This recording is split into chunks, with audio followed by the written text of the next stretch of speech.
Hey guys, and welcome to Michael's Sports Minute. I'll be your host for the Sports Minute, Michael McKenzie. In today's Sports Minute, we will be going over some of the top topics in the sporting world, such as Paul Pierce and the Isaiah Thomas issue with Isaiah Thomas's tribute video and Paul Pierce's jersey retirement, the MLB Hot Stove, and the Tom Brady hand injury. But first, we will begin with the NBA fights recently going on in the NBA. There was one recently involving an Orlando Magic player in which he got suspended for a couple of games. He actually threw a punch, sort of like a swinging motion, sort of up, and he got suspended only 2 games for that. Many people still don't know if that is just enough for this, because there have been a lot of fights recently going on in the NBA, and we can include the one with Blake Griffin, Chris Paul, James Harden, and a couple other of Rockets players, where James Harden, Chris Paul, and those other 2 Rockets players ended up going in to the Clippers locker room after a game, and it's kind of just getting out of hand at this point, seriously. So we'll see what the NBA does to try to stop that, but next we'll move on into the Paul Pierce and Isaiah Thomas issue that I mentioned earlier. So Paul Pierce is getting so Isaiah Thomas came back to Boston with Cleveland, and he was supposed to get a tribute video. He wasn't going to play that game, so he said, I don't want my tribute video if I'm not playing. I want to do it when I'm on the court. And the next time that's going to happen just so happens to be the dates that Paul Pierce is getting his jersey retired, and Paul Pierce said, no, I don't want his tribute video for going on during my jersey retirement. And Isaiah Thomas said, with respect, I won't do my tribute video, so I don't think they're ever going to do a tribute video at this point. Paul Pierce actually works for ESPN, so he was in a few shows that same day that Isaiah Thomas tweeted that out, and he kept saying, well, what did he ever do for the team to deserve a tribute video? So honestly, I agree with him. So that'll be it for that. Final story in the NBA. It is the NBA All-Star starters have been announced. The 10 starters have been announced. The captain for the Western. First, let me discuss the new NBA playoff All-Star format. So the leading vote getter in the Western Conference and the leading vote getter in the Eastern Conference will be technically captains. The other 8 will be put in sort of a draft, and each captain gets alternating picks. And you get to pick whoever you want for your team. That's how they're doing it, and then the reserves will be announced in next week. So, the leading vote getter in the Western was Steph Curry. The leading vote getter in the Eastern was LeBron James, and the 8 players that can be drafted are Kevin Durant, Giannis Antetokounmpo, James Harden, Anthony Davis, DeMar DeRozan, Kyrie Irving, DeMarcus Cousins, and Joel Embiid. And I kind of like this new format because it kind of gives a feel of exactly what the NFL is doing, but it's not technically the same because they're not having like coaches as captains. They're having the players as captains, so they're kind of switching up what the NBA is doing, but what the NFL is doing, the NBA is, but they're still kind of using that same draft format where it's not just conference versus conference. It's drafting teams. It's drafting players so they can kind of get a feel with a different team in a different conference instead of just a different team in the same conference. You get the same feeling almost every year. So I kind of like what the NBA is doing here. But we'll move on from the NBA into the MLB Hot Stove. So the MLB Hot Stove, it kind of cooled down after the Andrew McCutchen trade, but Josh Harrison saying he wanted out if the team didn't want to contend. Well, the 2 teams that were reportedly talking with the Pirates about Josh Harrison, the Mets, and it was reported a couple days ago that the Mets are not having ongoing discussions with the Pirates for a Josh Harrison trade.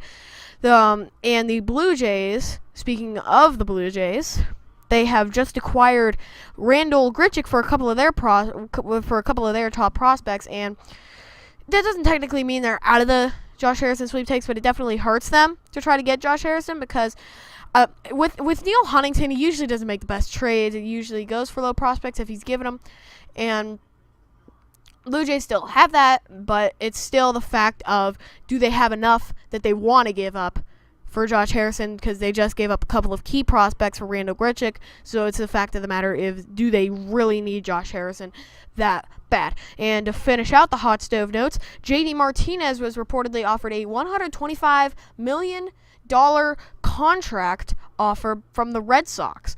So JD Martinez might go to the Red Sox, but everybody has really been wanting to pay JD Martinez to come to their team. And he is a key piece in the offseason after going to the Diamondbacks and shining. He was a key piece in keeping the Diamondbacks in that playoff race after they sort of started to fall back, cut out of it. And he was a key piece into keeping them in there. So JD Martinez is going to be other organizations want JD Martinez to be their key piece in making a postseason run. So on the MLB Hot Stove notes, that's that for that. And next we'll move on to Todd Haley and the Steelers. The Steelers and Todd Haley have mutually agreed to part ways, so the Steelers are now without an offensive coordinator. And this was mainly because of the issue between Todd Haley and Ben Roethlisberger's relationship. I mean, a quarterback and an offensive coordinator is supposed to get along because the quarterback is the key piece of the offense. So if they're not getting along, what's the point in having that offensive coordinator? Even if the offense is clicking on all levels, how are the quarterback and offensive coordinator going to be able to get along? And that might have been a problem. That might be a problem for the Steelers since they really haven't been able to make the playoffs recently. They've been able to make the playoffs. I mean, the Super Bowl. They haven't made the Super Bowl since 2010. They haven't won it since 2009, 2008, 2009, whatever year it was around that year. So really, it all comes down to that. If a quarterback and an offensive coordinator are having that relationship, and if they don't, what's the point in even having that offensive coordinator?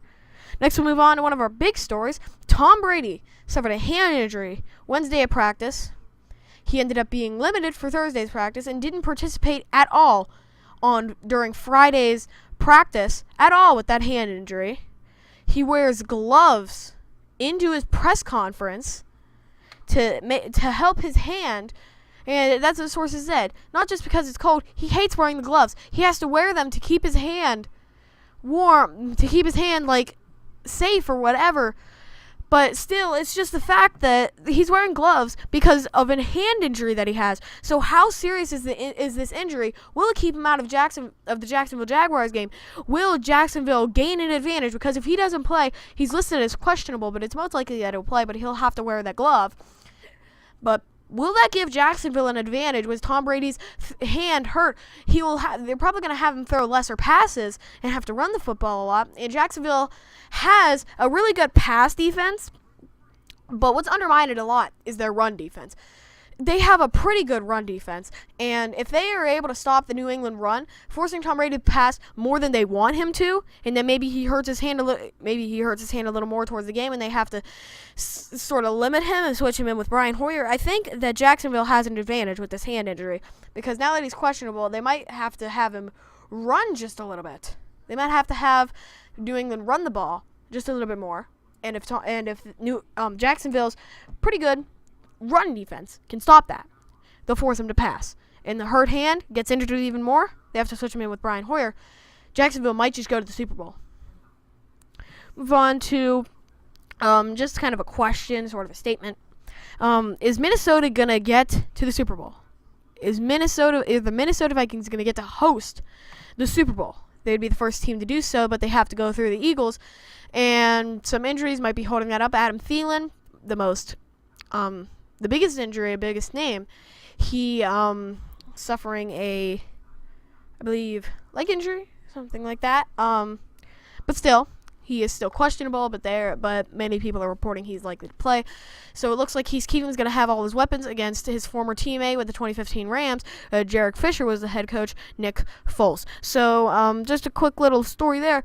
But the NCAA men's basketball will go down for some of the surprise teams of the year. First, the Auburn Tigers. And Auburn, seriously, 18 seed. They're a pretty good team in SEC contention to win the SEC. But they're probably going to go to the tournament. They didn't go to the tournament. They haven't gone to the NCAA men's basketball tournament. March Madness, as it's most times called. In a long time. They have not gone. They did not go last year. They did not go in recent years past. So Auburn being a surprise team in the top 25, Auburn just went up in terms of their basketball program this year. Next, we'll move on to the Tennessee Volunteers. Tennessee, dang, they're a pretty good team too. Nobody really expected them to come out of the SEC as well. The SEC has some big surprises this year, and Tennessee, last few years have been like one of those first round, one of the four last teams in the SEC brackets for the SEC tournament. They have been one of those last four teams. It has been like that for Tennessee for a long time, and Tennessee being able to get into the top 25 is remarkable, and the SEC basketball teams must have made a lot of changes throughout the offseason or something. Next, we move on to the ACC's own Clemson Tigers, and Clemson's had a pretty good basketball program for a while, but they haven't been able to crack the top 25. They did, and they almost beat the North Carolina Tar Heels in Chapel Hill, so that opened everybody's eyes to see how good the Clemson Tigers team is. So I wonder if they'll be able to live to the hype and be able to finish out the season strong, be able to go to the ACC conference tournament, and be able to do the same things they've been doing throughout the season. And finally, the Ohio State Buckeyes. Ohio State knocked off the, at the time, number 1 seeded Michigan State Spartans, and that opened everybody's eyes as well to the Buckeyes, and as they just had gotten rid of Thad Matta. And the last few years, they have been a pretty bad team. They had not been able to crack the March Madness tournament, and that was like the first time in Thad Matta's like history of coaching. It was like 2007. So, and now they're in the top 25 after beating Michigan State, and it wasn't just a little victory, a close victory. It was a very convincing victory over the Michigan State Spartans. A very convincing victory. The most convincing victory over a top team in a while for the Buckeyes. The last time they beat a number 1 team was Wisconsin, and it was by 1 point. So, convincing win against the number 1 seed for the Ohio State Buckeyes, and that really shows me, and it should show most of college basketball fans, that Ohio State is for real this year. Well, that's going to wrap it up for the video, guys. Thanks for watching. If you like this video, hit that like button. If you want to subscribe for the channel for more of these, every Friday these videos will be posted.